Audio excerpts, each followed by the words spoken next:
Welcome back. Employers are offering an array of worker well-being programs these days to help in every area of an employee's life, from mental health services and coaching classes to yoga at sunrise. I'm pretty sure we had one of those after those sleeping and mindfulness apps helped you get a good night's rest. They got options. Yes, but if new research is any indication, people taking part in these programs are no better off than those who aren't using them. And the programs aren't offering really what they call appropriate resources when it comes to the demands of the job. That really is the conclusion of a large British study involving more than 46,000 workers. So it was big. Big, yeah. There is one part of these programs, though, that does seem to be having a huge impact. And that's the ones that have to do with giving back. So the ones that facilitate charity and volunteer work. Well, employees who were given time to volunteer in the community did seem to show improved well-being. So joining us now is the author of Career Confinement and a coach to top Fortune 500 executives, Elizabeth Pearson. Welcome to Scripps News Live. And, you know, this study is really not a good look for these wellness programs. You know, it really is saying it doesn't make a dent in what they are intended to do except for volunteer work, but you see it differently. What's your take? I do. Thanks so much for having me on, ladies. I do think that there are some do's and don'ts, and it's interesting that study is kind of a snapshot of, is this a quick fix? And I don't think it's a quick fix. So I think us talking through some of the ways that it can work for you and your team can be really helpful. So let's talk about this whole idea of giving back, and that seems to be the program that really resonates with so many people. Giving back, we know, makes you feel good. Why is it that that program isn't expanded more?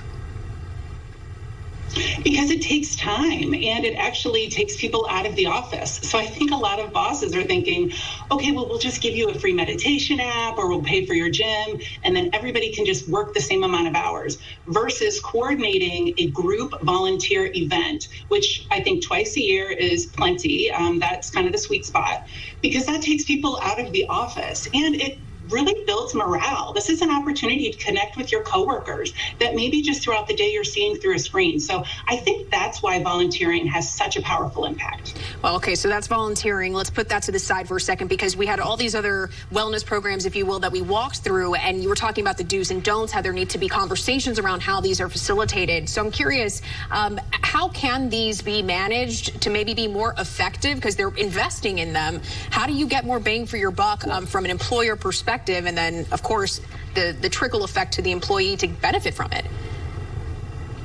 Absolutely. I'm glad you asked that. I do believe in coaching. I am a coach myself. So I do think that getting a coach or providing that for your team is definitely a do. One thing that is a don't is don't assign them one. Sometimes you'll see companies work with a larger agency and they'll have one coach for the entire team. And the thing about coaching is it's a very personal relationship, and there has to be trust there.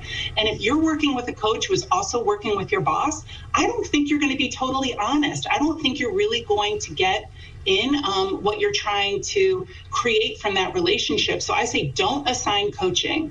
Another great thing to do is, instead of like forcing upon an app tracker or some of these like meditation things, give your employees a stipend for self-care. $500 a year is a great start. So then they can lean into the things that they know work for them and can help them be more fulfilled. I'll tell you, I know somebody who gets that benefit, and I'm always so jealous of her. I'm like, this is so great. But she's able to use it in a way that works best for her. And, she utilizes it, because often we see some of these programs, we don't take advantage. Right. So the question is it some of it on the employee? Because I know I will raise my hands. I am to blame. You get, when you're signing up for benefits or whatever you are with your employer, there's a lot of writing, you get all these things in the mail, and you kind of just toss it to the side. So is it that employees don't know what's offered or don't know how to utilize them, or is it a combination of the two? I'm so glad you asked that. It's the perfect time to negotiate. This is what we call a non-salaried benefit. So when you're getting promoted, or maybe it's just your annual review, or it's your weekly one-on-one with your boss, be a self-advocate and ask for these things. Inquire about what the HR policy is for some sort of self-care stipend. And if not, negotiate it in. I always recommend people negotiate maybe $10,000, $15,000 a year for executive coaching. This can also be wonderful because this can be a mentor to you if maybe somebody in leadership at your existing organization doesn't have time to mentor you.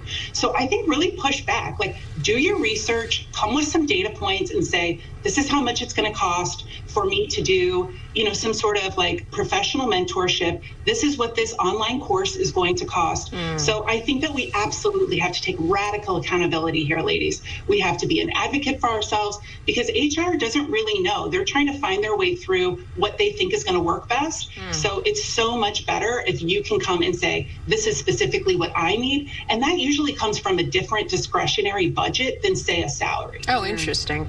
Well, author and career coach Elizabeth Pearson, thank you so much for your insight. We certainly appreciate it. Thanks, ladies.